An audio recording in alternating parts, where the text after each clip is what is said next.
मेरे प्यारे भाइयों और बहनों, मुझे इंडिया गठबंधन की ओर से इंडिया गठबंधन की 5 सूत्री मांगें पढ़ने के लिए कहा है।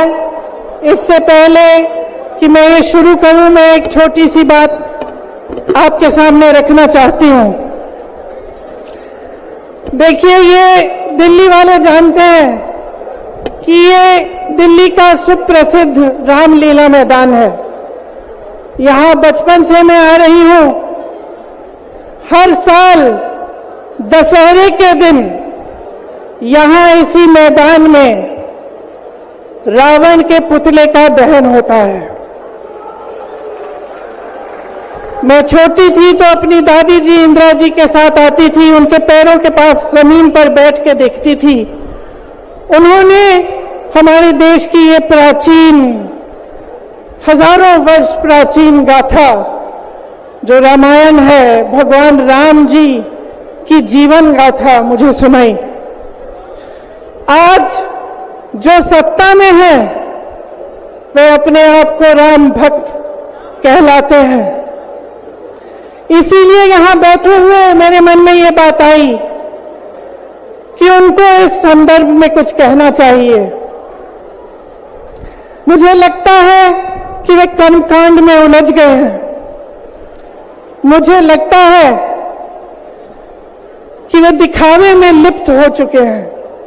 इसीलिए मैं आज यहां खड़े होकर उन्हें याद दिलाना चाहती हूं कि वो हजारों वर्ष पुरानी गाथा क्या थी और उसका संदेश क्या था। भगवान राम जब सत्य के लिए लड़े, उनके पास सत्ता नहीं थी। भगवान राम जब सत्य के लिए लड़े, उनके पास संसाधन नहीं थे। उनके पास तो रथ भी नहीं था। रथ रावण के पास था, संसाधन रावण के पास थे, सेना रावण के पास थी, सोना रावण के पास थी। वो तो सोने की लंका में रहता था। भगवान राम के पास सत्य था, आशा थी, आस्था थी, प्रेम था, परोपकार था, विनय था, धीरज था, साहस था और भगवान राम के पास सत्य था। मैं सत्ता में बैठे हुए सरकार के जितने भी सदस्य हैं, अपने प्रधानमंत्री नरेंद्र मोदी जी को याद दिलाना चाहती हूं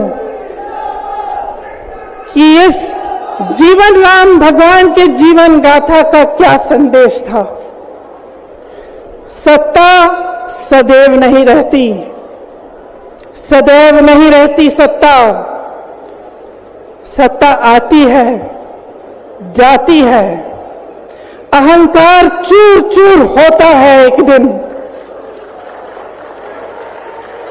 यही संदेश था भगवान राम का, उनके जीवन का।